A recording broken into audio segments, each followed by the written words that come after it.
Buenas tardes, Angie. Hola, buenas tardes, ¿qué tal? Bueno, te vamos a preguntar, tú que tienes ya una experiencia, ¿vale? ¿Qué opinas de que digan con el tema del coronavirus que la gente mayor no debe salir de casa?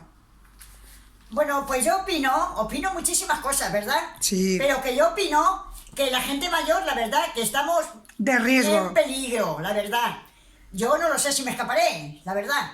Pero que tampoco es para que nos tengan por ahí encerrados como si fuéramos alimañas. No, hombre, no, hay que salir, el aire es muy bueno, el sol es muy bueno. Y luego lo trae todo el aire, pero que para las personas mayores, para las jóvenes y para todo el mundo. Yo opino que no, que tienen que salir al aire, aquí, allá, a todo. Pero con higiene de lavarse las Pero manos. claro, pero higiene, mira, la lejía que no falte en la cocina, mi hija lo sabe. Ni en el cuarto de baño, ni nada de nada. Yo me lavo siempre con lejía, ella lo sabe. Yo las manos siempre con lejía y casi siempre con jabón, no me he lavado con detergente nunca. Voy a hacer 86 años. El 30 de mayo, 87. El 30 de mayo. 87, ¿no? Sí, a ver si lo tenéis en cuenta.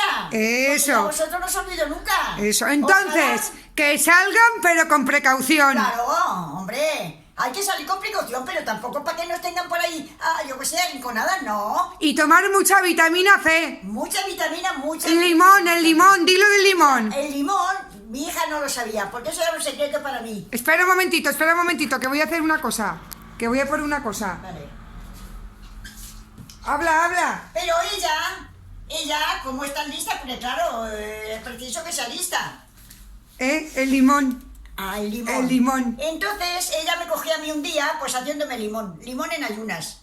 Y no me tomo uno ni dos, que me tomo 3 o 4. Y yo me tomo 3 desde el mes de junio.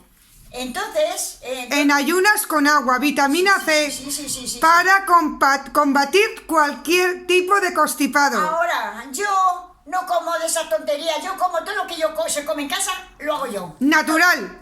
Muy bien. Natural todo. Pues nada, limón.